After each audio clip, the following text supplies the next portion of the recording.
in many cases, Remainers are going to be more pro-European than they are pro-British.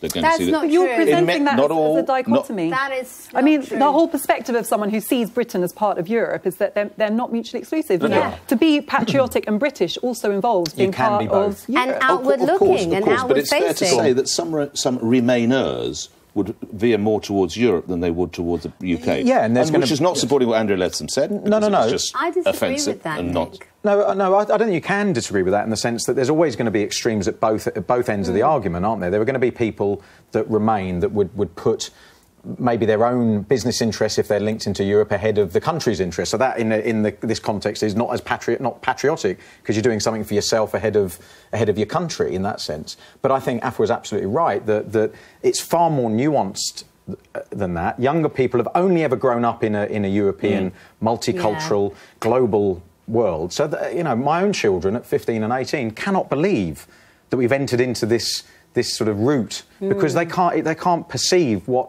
life without having those freedoms that they've always grown up with it would look like. And not that it isn't recoverable or retrievable, but it seems they sort of look at me and go, why would we do this? That's how they see it. That's how young people see it. It seems like a step back for them. Absolutely, it does. But it's they're patriotic people. They love the things that Britain stands for in terms of all the bits we've discussed around freedom of speech, equality, and so forth. So if that's the case, why would so many people have voted to leave? Well, that age group didn't. They voted over 70% to remain, and that's a lot the more problem. Of them, and if you heard it again now, a lot more of them will vote. After the election. A lot more registered, a lot more would vote.